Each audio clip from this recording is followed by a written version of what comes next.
पुढची बातमी। नवापूरच्या एमआयडीसी मध्ये 2 कंपन्यांना भीषण आग लागली। टेक्सटाईलच्या 2 कंपन्यांना आग लागल्याची माहिती मिळते। आगीमध्ये लाखो रुपयांचं नुकसान झालंय।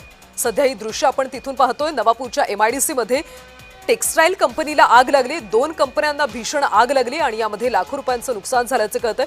आगीवर नियंत्रण मिळवण्याचे सध्या शर्थीचे प्रयत्न केले जात आहेत आणि या एमआयडीसी मधल्या कामगारांना सुद्धा सुरक्षितपणे आता बाहेर काढलं जातंय। परिसरामध्ये धुराचे लोट सध्या पाहायला मिळतात। नंदुरबारच्या नवापूर एमआयडीसी मध्ये 2 टेक्सटाईल कंपन्यांना भीषण आग लागली आणि सध्या परिसरात धुराचे लोट पसरले असून तिथल्या कामगारांना सध्या सुरक्षितपणे बाहेर काढले जात आहे। आणि या संदर्भात अधिकची माहिती घेऊयात आमचे प्रतिनिधी विशाल माळी यांच्याकडून। विशाल, ही आगीची घटना नेमकी कशामुळे घडली आणि आतापर्यंत नेमकी काय काय हानी झाली?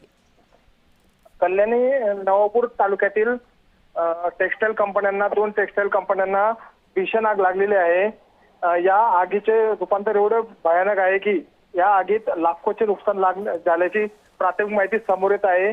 घटनास्थळी अग्निशमन दलाचे बंब या ठिकाणी दाखल झाले असून या ठिकाणी प्रशासन देखील आग विझवण्याचे तात्काळ प्रयत्न करत आहेत। एमआयडीसीला आग विझवण्यासाठी एमआयडीसी मध्ये कुठल्याही प्रकारे मोठी यंत्रणा दिसून आल्या नसून या ठिकाणी नागरिकांमध्ये चिंता व्यक्त करण्यात येत आहे। कल्याणी, विशाल, आग किती वाजता लागली? सध्याची परिस्थिती काय? आग सुमारे आता 1 तासाभरापूर्वी आग लागल्याची घटना आलेली आहे आणि आगीचे आता स्वरूप त्या ठिकाणी अग्निशमन दल दाखल झाले असून आग विझवण्याचे आटोक्याचे प्रयत्न सुरू आहेत। कल्याण, आग नेमकी कशामुळे लागली? शॉर्ट सर्किटमुळे का? नेमकी काही माहिती समोर येते का सध्या?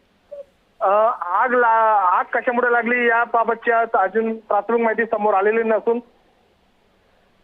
शॉर्ट सर्किटमुळे आग लागण्याची प्राथमिक माहिती समोर येत आहे। कल्याण, विशाल, धन्यवाद या सविस्तर माहितीसाठी। तर नवापूर एमआयडीसी मधल्या 2 टेक्सटाईल कंपन्यांना आग लागली आणि सध्या आग विझवण्याचे शर्थीचे प्रयत्न केले जात आहेत।